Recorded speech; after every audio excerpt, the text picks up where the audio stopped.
Good morning, students. Let's start our chapter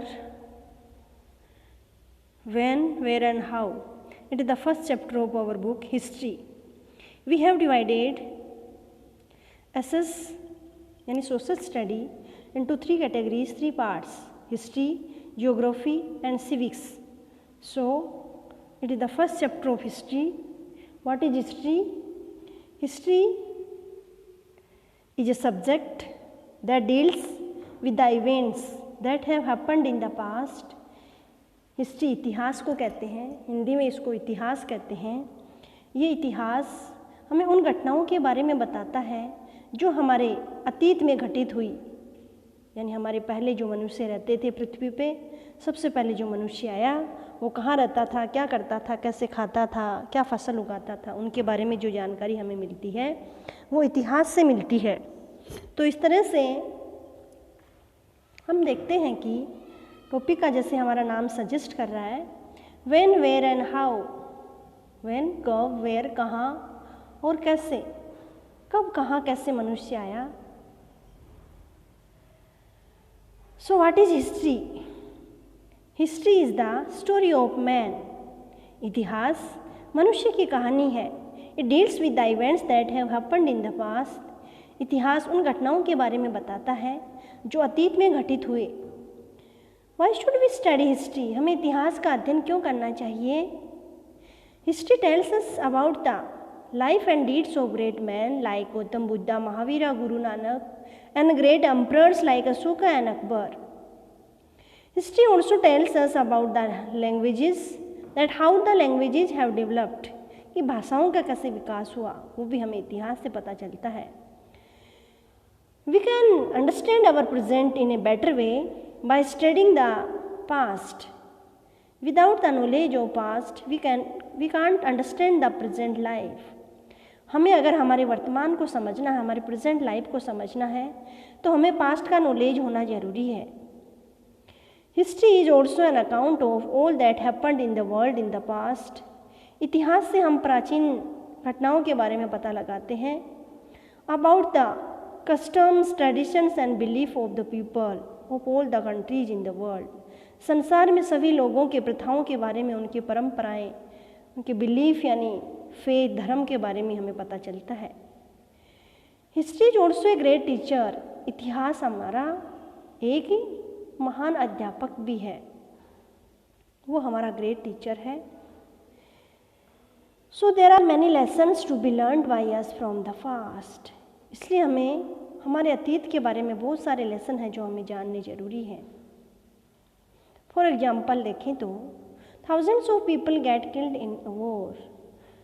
हजारों लोग एक युद्ध में मारे गए। हम ये इतिहास में पढ़ते हैं कि हजारों लोग युद्ध में मारे गए। तो हम क्या देखते हैं कि हजारों लोग, हजारों लाइव्स जो हैं, जीवों की हत्या हुई। तो हम therefore war must be avoided at all cost. इसलिए हम सीखते हैं कि हमें किसी भी हालत में युद्धों को नहीं करना चाहिए, उनको अवॉइड करना चाहिए, उनसे दूर रहना चाहिए। Historians generally divide the past into two headings. इतिहासकार जो हैं, historians, who is historian, A people, historian is a man who study history. जो इतिहास का अध्ययन करते हैं या करता है उसे हिस्टोरियन कहते हैं। तो ये जो हिस्टोरियन है, इतिहासकार हैं, उन्होंने पास्ट को दो भागों में डिवाइड किया है। हमारे अतीत को दो पार्ट में डिवाइड किया है, pre history and history. What is pre history? Pre history को हिंदी में कहते हैं प्राग इतिहास। प्राग इतिहास। Pre history is the period about which we do not get any information in writing. प्राग इतिहास वो समय है जिसके बारे में हमें भी कोई जानकारी लिखित में नहीं मिलती है। Prehistoric period it does not have any written record. Prehistoric period के बारे में कोई भी लिखित में रिकॉर्ड नहीं है। So prehistoric people did not know how to read and write. Mainly ये है कि प्रीहिस्टोरिक जो लोग थे, प्राग इतिहास के जो लोग थे, उन्हें लिखना पढ़ना नहीं आता था। They could not record their observations in writing. इस तरह से वो अपने जो ऑब्जर्वेशंस थे, जो विश्लेषण थे, उनको वो लिख के नहीं रख सकते थे। Our knowledge about them is based on unwritten sources. प्राग इतिहास के बारे में जो लोग थे, इतिहास काल के लोग, उनके बारे में हमें जानकारी अलिखित स्रोतों से मिलती है, अलिखित जो लिखित में नहीं है। The prehistoric people lived mainly in caves. प्राग इतिहास के लोग, मनुष्य, गुफाओं में रहते थे। Their bones, tools and pottery have been found buried in the ground. Prehistoric काल के जो लोग थे, उनकी हड्डियाँ, उनके औजार, टूल्स औजार, एंड पोट्री बर्तन, मृदभांड भी कहते हैं हिंदी में इसको, वो हमें गड़ा हुआ मिला है। जहाँ वो लोग रहते थे गुफाओं में, वहाँ ज़मीन के नीचे मिला है। All these objects have much to say about the life of prehistoric period. तो जितने भी ऑब्जेक्ट्स मिले हैं, जितने भी वस्तुएं मिली हैं, बोन्स मिले, उनके टूल, पोट्री, वो सब हमें प्रीहिस्टोरिक लोगों के बारे में बहुत कुछ बताते हैं। तो ये था हमारा prehistoric period. Now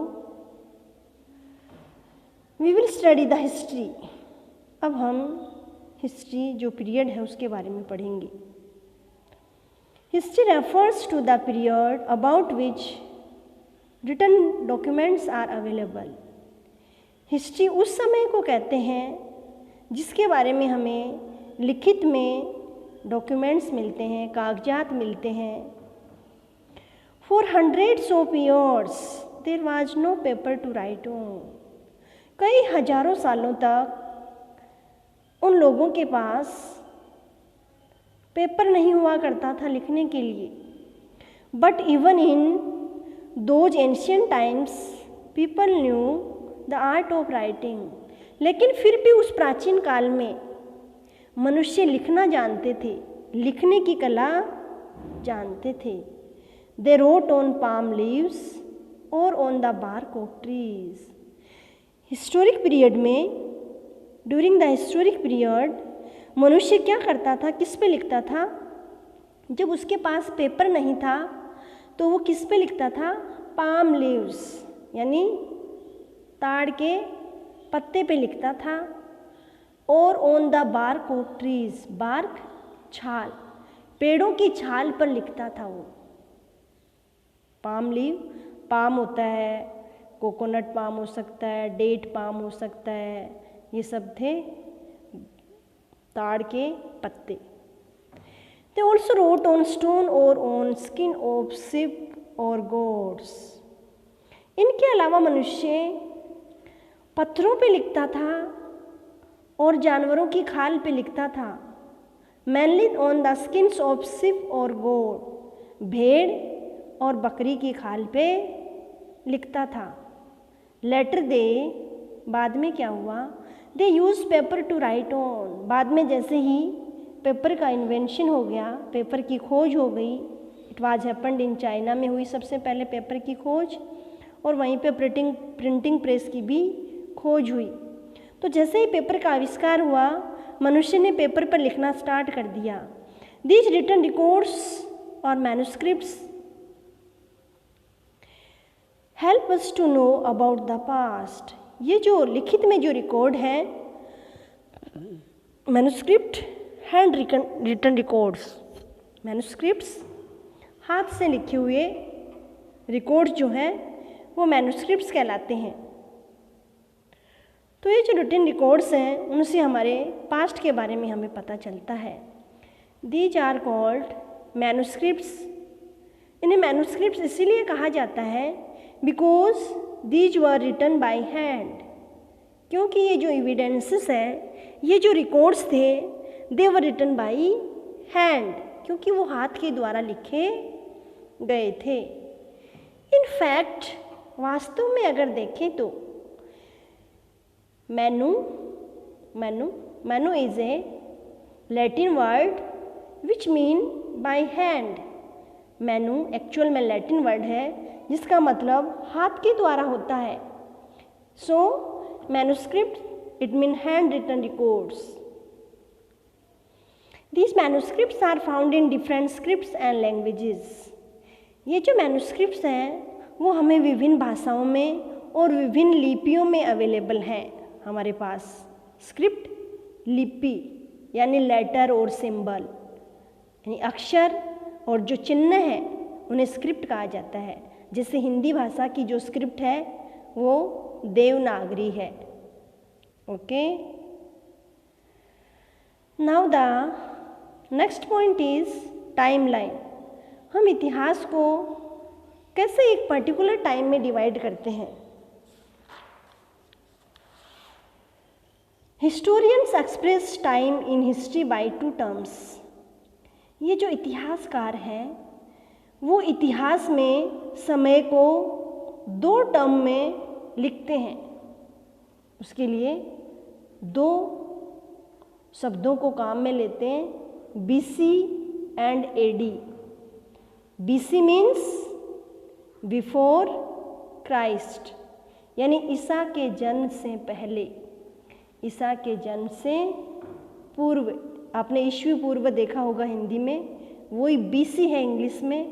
it mean before Christ, यानी ईसा के जन्म से पहले का समय BC लिखते हैं।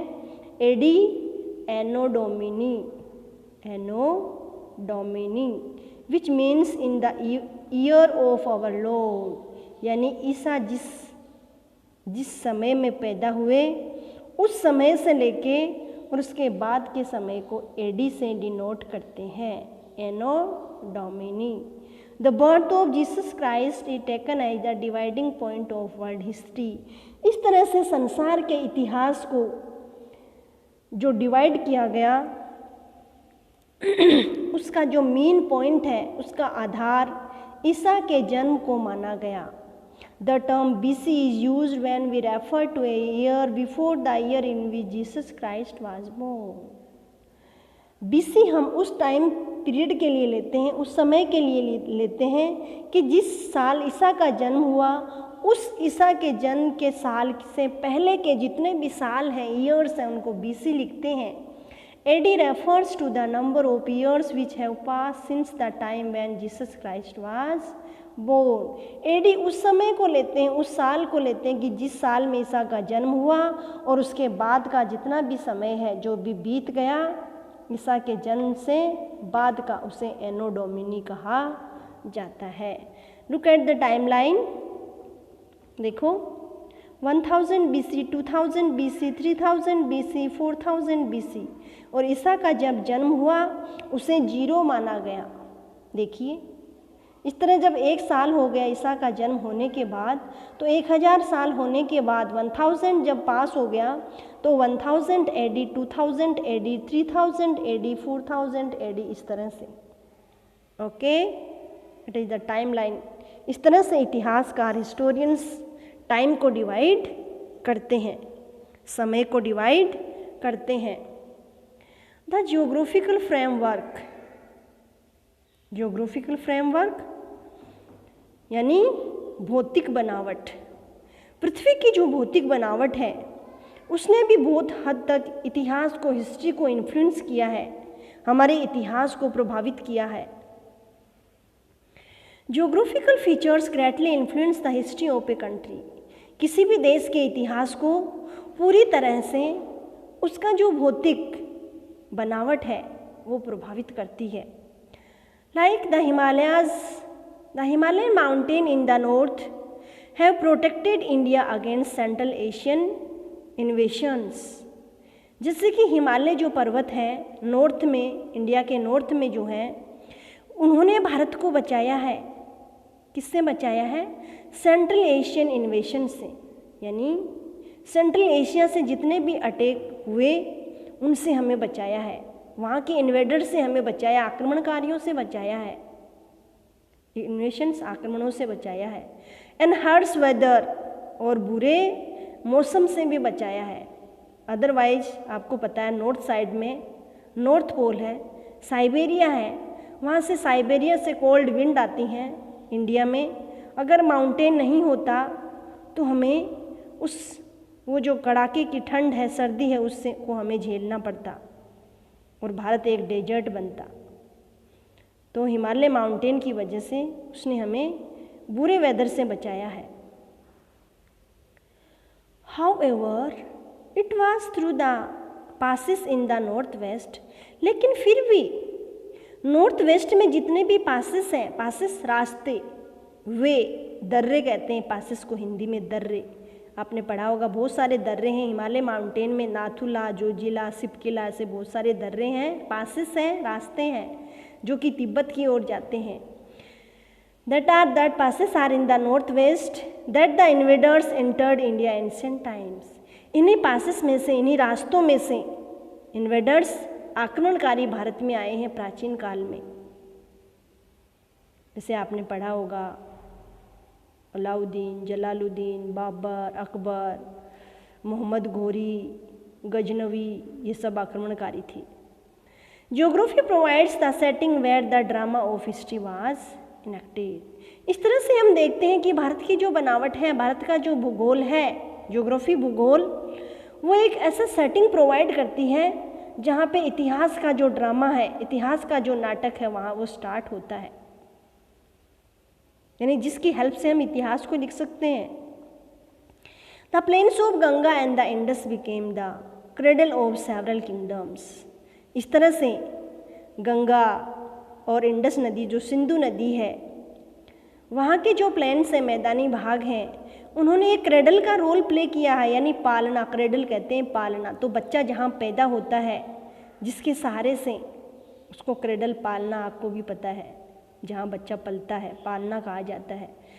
तो उस the plains of Ganga and Indus they played a role of cradle for the several kingdoms in the past. यानी वहाँ पे बहुत सारे साम्राज्य फले फूले हैं, वो डेवलप्ड हुए हैं। The following conditions help the civilisations to flourish in the river valleys. इस तरह से कई स्थितियाँ, परिस्थितियाँ ऐसी पैदा हुई इन नदियों के बेसिन में, नदी घाटियों में, जिनकी वजह से बहुत सारी सभ्यताएं विकसित हुई। सिविलाइजेशंस, जहाँ मैन आके बस गया, उसने खेती करना सीखा, पशु पालना सीखा, यानी मनुष्य जो पहले हंटर एंड गैदरर्स हुआ करता था, शिकारी हुआ करता था, संग्रहण करता हुआ करता था, चीज़ें इकट्ठी करके खाता था, बाद में वो सिविलाइज बन गया, एक सभ्य व्यक्ति बन गया। उसने शिकार छोड़ दिया, खेती बाड़ी करना सीख लिया, पशु पालना सीख लिया और एक जगह रहने लग गया। तो उसको क्या बोला गया? सिविलाइज कहा गया, वो सभ्य बन गया। तो इस तरह से सभ्यताओं का विकास हुआ। रिवर वैलीज, इन नदी घाटियों में जहाँ से ये नदी बहती थी, वहाँ का जो स्थान है रिवर वैलीज कहा गया उसको। So we will study later about the following points, about the next point.